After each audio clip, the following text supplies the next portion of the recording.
Welcome! In front of me I have Zepp E watch and I'm gonna show you how to adjust the screen brightness on this watch.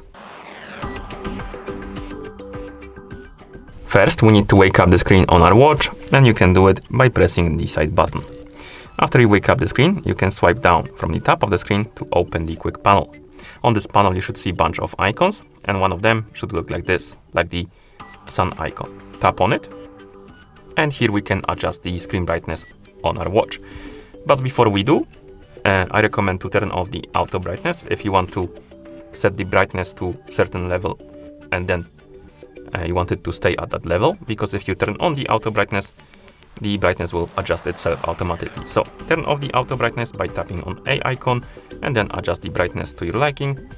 And once you're done, simply press the side button to go back to watch face. You can also do it through settings, so you can press the side button on the current watch face, the home screen, to open the menu. Then you can scroll down, tap on the settings icon, and here tap on display and brightness, and then tap on brightness adjustment. And now you can adjust the screen brightness to your liking. And once you're done, press the side button. Okay, and that's how you adjust the screen brightness on this watch. Thank you for watching. If you found this video helpful, please consider subscribing to our channel and leaving the like on the video.